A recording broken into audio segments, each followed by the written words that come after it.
Eh bien salut à vous les Wonders, j'espère que vous allez bien. Aujourd'hui on est à Disneyland Paris et aujourd'hui on va parler de 10 choses que j'aime bien à Disneyland Paris. Je sais que ces derniers temps j'ai parlé de beaucoup de choses négatives sur le parc, des choses qui me déplaisaient, des choses que je critiquais, mais aujourd'hui j'ai envie de faire l'inverse et de vous parler que de positif aujourd'hui sur cette vidéo. Aujourd'hui on va voir 10 choses que j'aime bien, j'espère que vous êtes prêts. N'hésitez pas à me dire au fur et à mesure vous dans les commentaires ce que vous en pensez. Allez let's go, c'est parti.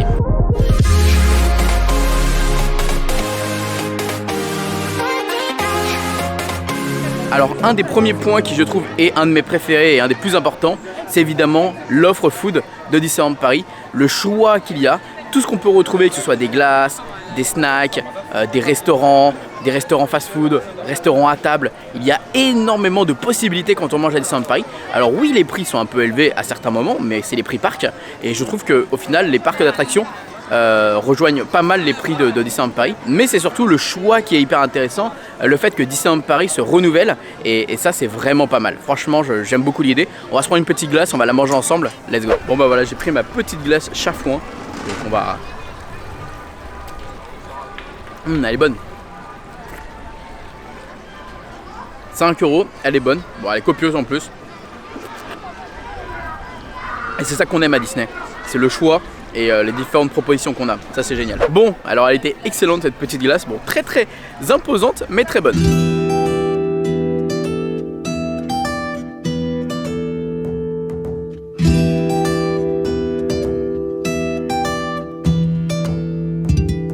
Deuxième chose qui me plaît énormément à Disneyland Paris, c'est la rencontre avec les personnages.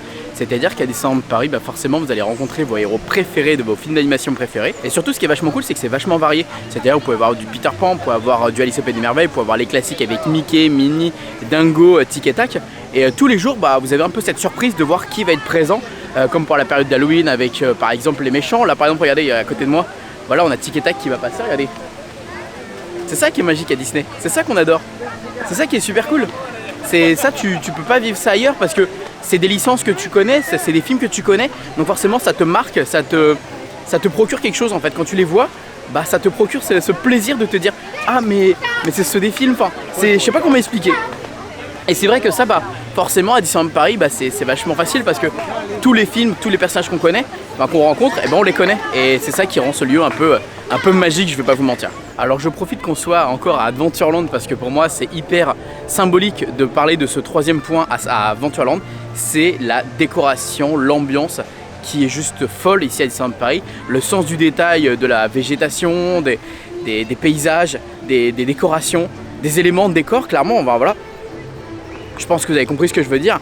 Là par exemple avec le Galion et Skull Rock juste derrière moi, c'est juste un plan magique. C'est forcément inspiré de Peter Pan, mais c'est surtout qu'ils sont aussi capables de faire des décorations totalement uniques. Par exemple, et même quand ils créent des histoires originales, ça fait le taf parce que clairement, là c'est un décor qu'ils ont clairement pas pris d'une histoire ou d'un Disney qui existe. Ils ont fait ça, ce décor d'eux-mêmes et c'est juste magnifique. Voilà, ils savent le faire et ça c'est un truc qui me plaît beaucoup à Disneyland Paris. Bon alors on est obligé de faire un point sur forcément le merchandising. Le merchandising à Disneyland Paris, je trouve qu'il est incroyable. On a du renouvellement, on a de la nouveauté, on a des produits sur les attractions, on a des produits sur nos films d'animation préférés, on a des produits de collection, on a des pins, on a des clés, on a des peluches, on a vraiment de tout et ça c'est ça qui rend justement le merch de Disneyland Paris hyper vaste et hyper varié et ça fait hyper plaisir. C'est-à-dire que chaque jour on peut découvrir quelque chose de nouveau et ça moi personnellement j'adore, donc c'est un point positif, c'est un point positif. Qui n'aime pas le merch de Disneyland Paris?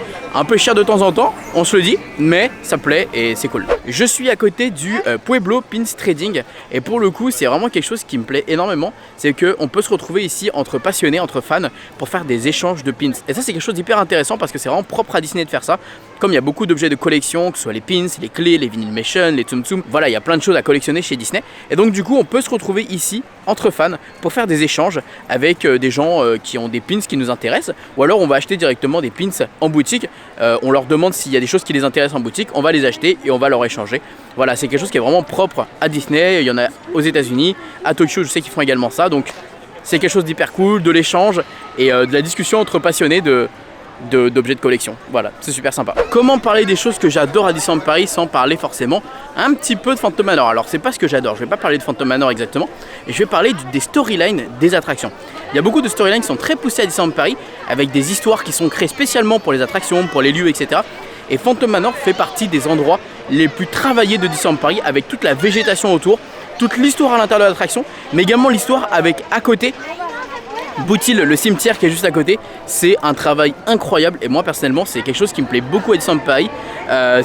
Voilà, quand on est dans un parc d'attractions, on a envie d'être dans une ambiance, d'être installé dans quelque chose qu'on ne connaît pas et qui nous fascine et qui nous donne envie de découvrir cette chose, de nous émerveiller. Et là pour le coup c'est ce que je retrouve à chaque fois ici, c'est toujours ce sentiment de waouh, ils ont quand même fait ça, ils ont trouvé cette idée, ils ont inventé ça, c'est incroyable. Et en plus qu'elle est liée avec Big Thunder Mountain, c'est fou, mais des histoires comme ça, à Disneyland Paris, il y en a énormément. Il y a beaucoup d'attractions qui ont des histoires, qui proposent quelque chose, et ça, moi, ça me... Voilà, moi je suis comblé. Je suis comblé quand je viens ici pour ça.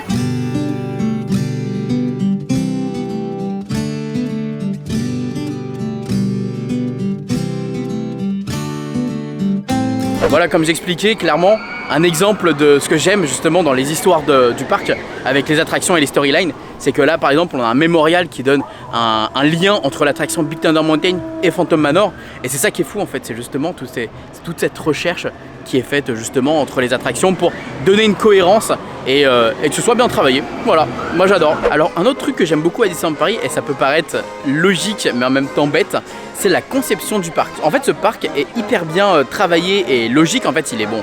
Clairement c'est à l'américaine, hein, comme les parcs américains, Tokyo, ils sont tous pareils les parcs Disney. Mais quand tu compares avec d'autres parcs d'attractions que j'ai pu visiter, c'est vrai que les parcs Disney à ce niveau-là, ils sont trop forts.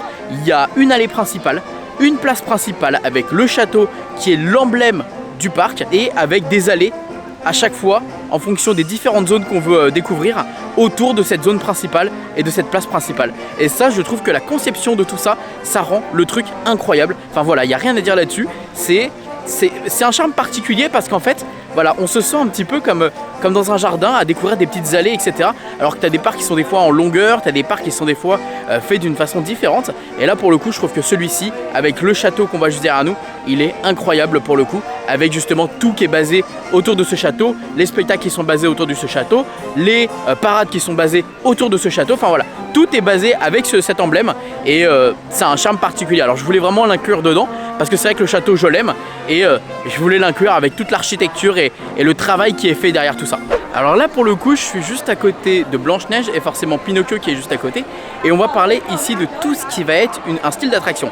En fait j'avais pas envie de mettre une attraction particulièrement dans le top et dans ce que j'aime à Disney, mais je voulais parler de quelque chose qui je trouve Disney le fait bien. Voilà, Disney le fait bien et Disney le fait correctement, et je trouve que c'est quelque chose qu'on retrouve pas en plus systématiquement dans tous les parcs d'attractions, c'est le style des dark rides. On va être plongé dans une histoire un peu dans le noir avec des jeux de lumière, et c'est ce qui va justement nous bercer dans l'histoire qui est racontée. Donc on a Blanche-Neige, on a Pinocchio, on a Peter Pan, on a Phantom Manor, on a Pirates des Caraïbes, et c'est vrai que je trouve que Disneyland Paris le fait très bien. Et c'est rare de voir ça dans un parc d'attractions. Donc quand c'est bien fait, faut le dire. Et moi je trouve que c'est vraiment une technologie que Disneyland Paris s'est clairement appropriée. Et voilà, on peut même d'ailleurs, je sais que dans certains parcs aux États-Unis, voir des nouvelles attractions qui sont en dark ride.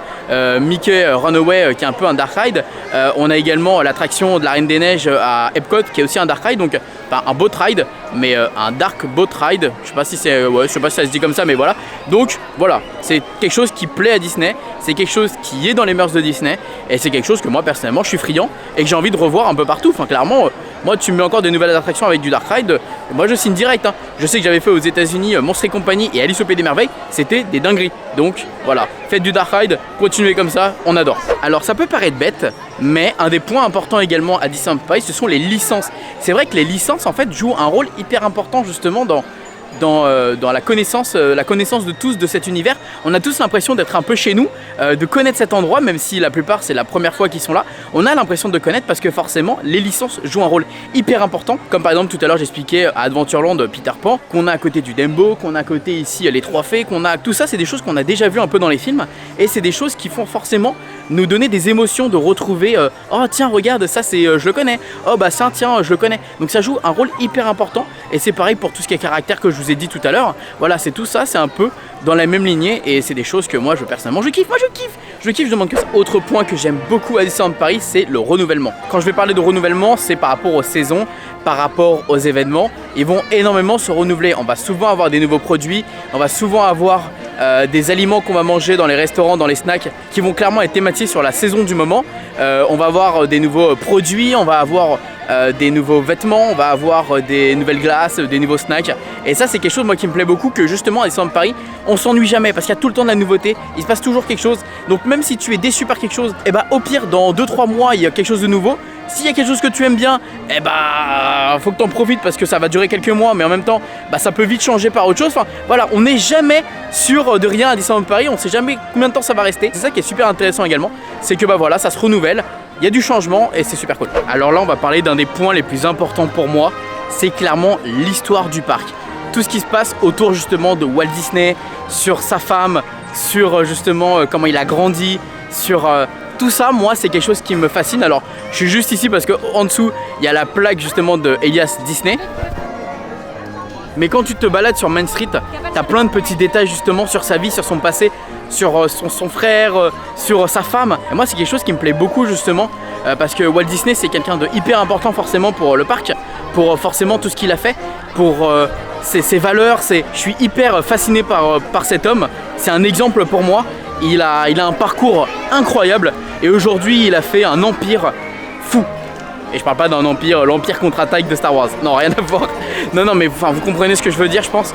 Et voilà, quand tu es sur Main Street, clairement, c'est là où c'est regorgé de détails de sa vie, de son passé, de sa femme, et c'est trop beau.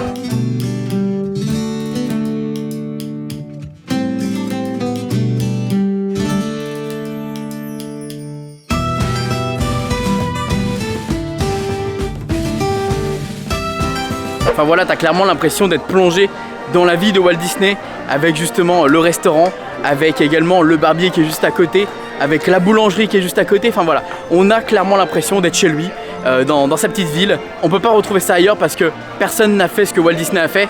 Et c'est quelque chose qu'on peut retrouver qu'ici. Enfin évidemment à Disney en Californie c'est encore plus intense parce que forcément bah, c'est chez lui, c'est le premier parc. Et c'est pour ça que j'adore le parc principal, Disneyland à Anaheim. Mais voilà, je retrouve quand même ce genre de choses à Disneyland Paris. Je trouve qu'ils ont quand même bien respecté justement ces valeurs. Et voilà, j'adore. Je pourrais en parler pendant des heures parce que cet homme me fascine. Donc voilà. Bon, je crois qu'on a fait les 10 points importants. Mais pour moi, je peux pas m'arrêter là parce qu'il y a encore d'autres points qu'on n'a pas abordés. Et je voulais l'ajouter parce que bah, j'ai pas fait ça dans un ordre. Le but c'était d'être avec vous, de me balader et de dire tout ce que j'aime de Disney. Et finalement, bon bah voilà, vous avez un exemple de tout ce que j'aime. Je pensais que finalement 10 ça allait être beaucoup, mais ça va plutôt vite donc c'est plutôt pas mal. Autre point du coup, l'entrée de Disneyland Paris, qui je trouve est une des plus belles entrées. Je crois que c'est même la plus belle entrée de tous les parcs que j'ai pu visiter dans le monde. Ici c'est clairement magnifique, cet hôtel qui est dès l'ouverture, dès l'entrée du parc. Dès l'entrée du parc on tombe sur cet hôtel qui est juste magnifique, qui est juste en rénovation en ce moment. Donc oui, actuellement c'est pas la plus belle entrée, bon parce qu'il y a des petites, des fois il y a des petits travaux, des petites perches etc. Donc forcément bon ça rend pas super beau. Mais quand on a tout le Fantasia Garden là, toute cette zone là, est-ce que c'est pas juste magnifique? Est-ce que c'est pas une des plus belles entrées de tous les parcs Disney, de tous les parcs confondus? Honnêtement, moi quand je me rappelle j'étais en Californie ou à Tokyo, j'étais en mode ah ouais, on a quand même une sacrée entrée nous les gars. Magnifique, j'adore ce parc pour ça, c'est la plus belle entrée de tous les parcs. Bon, c'est vrai que même si je râle très souvent justement sur le manque de nouveautés dans le parc principal, on a quand même un deuxième parc et c'est ça qui est cool, d'avoir un deuxième parc où justement toutes les nouveautés vont dans celui-ci directement. On a eu Avengers Campus, on a eu Ratatouille, on a eu Toy Story Playland, et donc voilà, c'est un peu le fourre-tout de Disney même s'il a beaucoup de défauts. On a quand même la chance d'avoir au moins un deuxième parc pour justement recevoir tout ce qui va être les nouveautés, et j'ai quand même très hâte de voir avec l'extension des Walt Disney Studios, la zone qu'il va y avoir, même si Réponse, l'attraction me plaît pas spécialement, ça va être quand même cool de découvrir tout ça de nouveau, avec le nouveau restaurant mais également la zone de Frozen et peut-être le nouveau land qu'on connaît pas encore mais qu'on va découvrir prochainement. D'ailleurs je vais vous raconter une petite anecdote. Est-ce que vous savez pourquoi il y a un château d'eau ici au Walt Disney Studios?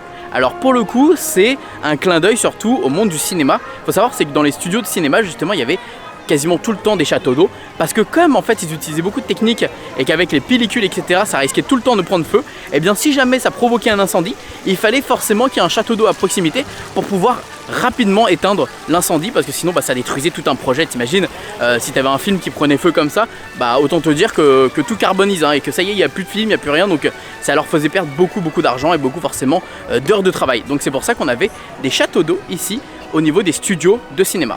inconnus évidemment, on connaît forcément celui de Warner Bros qui est assez connu, etc. Donc voilà, c'est quelque chose de très récurrent et forcément obligatoire dans les studios de cinéma. Alors, un autre point hyper important, et c'est ça que je voulais venir, c'est les spectacles, l'animation, les trucs de rue entre guillemets. Là par exemple on a Spider-Man juste au-dessus de moi et je suis venu ici exprès parce que forcément c'est la dernière zone et que c'est hyper vivant, il y a toujours des trucs qui se passent, il y a Spider-Man qui se balade, il y a les gardiens qui vont faire de la danse et évidemment il y a Rêvant et le monde s'illumine en ce moment, il y a le spectacle du Roi Lion. C'est quelque chose qui est hyper intéressant à Disneyland Paris, le côté vivant, le côté spectacle, et moi personnellement ça j'adore et en plus ils font toujours des trucs cool et super beaux. Je crois même que c'est quelque chose que, je crois que c'est ce que j'aime le plus à Disneyland Paris. C'est vraiment le côté vivant, le côté spectacle. C'est vrai que pour avoir fait beaucoup de parcs d'attractions également, je suis dans la comparaison, c'est hyper important pour moi. Eh bien, c'est quelque chose qui manque très souvent dans les parcs d'attractions. Donc voilà, que Disneyland Paris puisse proposer ce genre de choses de façon très régulière, bah forcément ça plaît. Et c'est pour ça que je suis souvent critique avec eux. Parce que forcément on veut à chaque fois que ce soit mieux, on sait de quoi ils sont capables et on sait les spectacles qu'ils nous proposent. Donc quand des fois ils proposent des spectacles un peu moins bons, forcément que voilà, nous ça nous fait réagir et que bah moi je réagis, je dis que c'est pas ouf parce que c'est pas à la hauteur de Disney, comme par exemple la Disney Plus Day. Donc voilà les amis, voilà, globalement j'ai voulu terminer sur cette zone parce que c'est la nouvelle zone et que moi je surkiffe cette zone, c'est quelque chose que j'aime énormément. Je sais que ces derniers temps, comme je l'ai dit, j'ai été très critique parce que je sais de quoi sont capables Disneyland Paris. Les prix augmentent, il y a une inflation des prix qui est hallucinante, que ce soit au niveau du merch, que ce soit au niveau des boutiques, au niveau de la restauration, au niveau des entrées, au niveau de tout, et même des passeports peut-être qui vont augmenter dans pas très longtemps. Donc forcément que nous, quand on connaît un parc avec des prix beaucoup moins chers et que c'était incroyable, on a envie forcément qu'on paye plus cher mais que ce soit encore mieux. Et par moment, bah c'est pas ce que j'ai l'impression, donc c'est ça qui me frustre par rapport à vous, parce que moi honnêtement je m'en fiche. Mais vous venez, vous faites des journées à Disneyland Paris, vous déboursez de l'argent, vous essayez d'économiser pour faire des séjours. Si vous venez et que vous vivez pas l'expérience que j'ai l'habitude de moi de vivre, bah ça m'embête pour vous. Donc voilà les amis, allez, n'hésitez pas à me dire qu'est-ce que vous préférez à Disneyland Paris, qu'est-ce que vous aimez. Et puis bon, on se dit à très vite pour de prochaines vidéos. Et comme d'habitude, n'oubliez pas que tout le monde aura rêvé. À Pokapau, bisous tout le monde, ciao.